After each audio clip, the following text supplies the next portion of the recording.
Long ago, in a quiet African village, where the wind carried secrets and shadows danced upon the hearts, there lived a man named Anansi.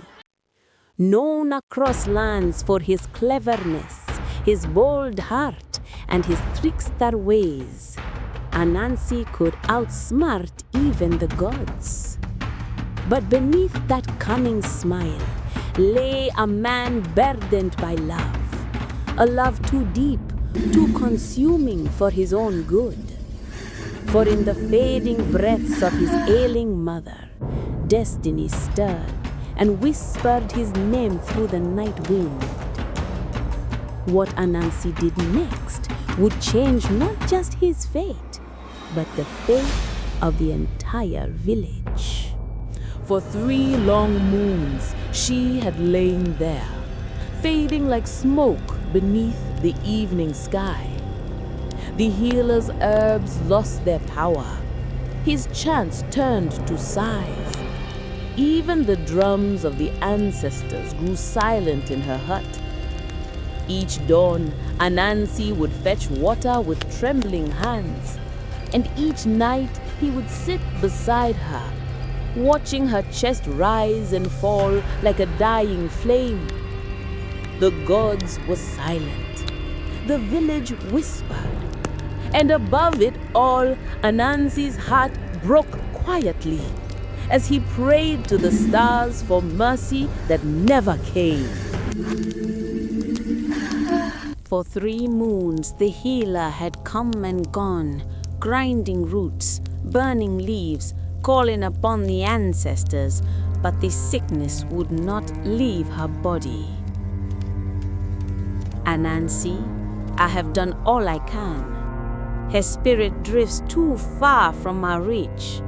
Only one thing might save her now.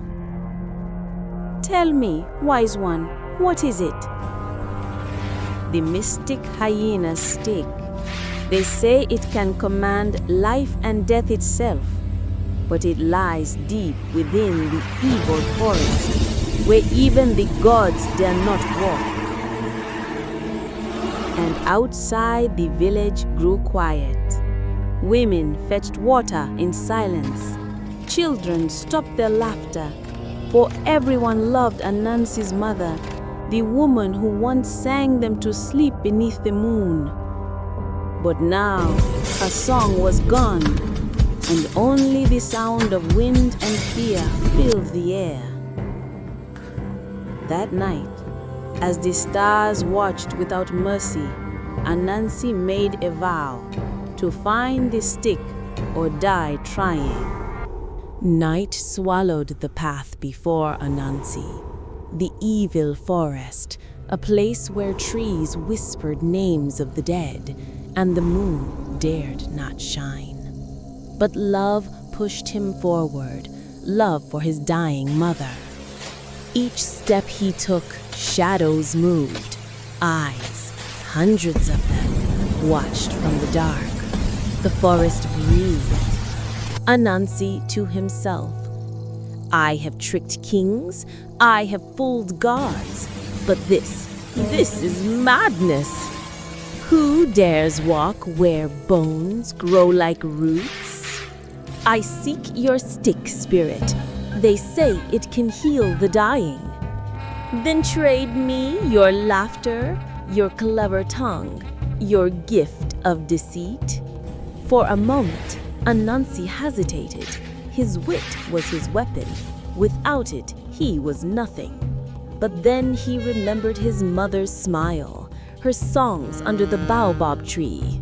He bowed low, pretending to surrender.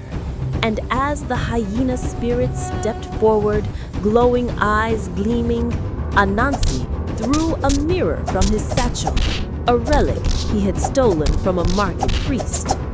The hyena roared, confused by its own reflection. Who dares mock me? It bellowed. In that moment, Anansi seized the stick from the ground, a staff carved from black wood, humming with strange power. The stick spoke. You cannot take what does not wish to be taken.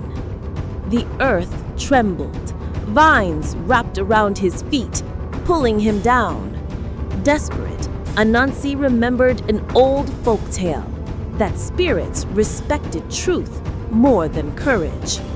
I do not steal, I borrow for love. You shall be back. As dawn broke, Anansi stumbled out of the forest, bloodied, trembling, but alive. In his hand, the stick shimmered faintly as though breathing. But deep within the forest, a second laughter rose. For every bargain has a price, and the forest never forgets.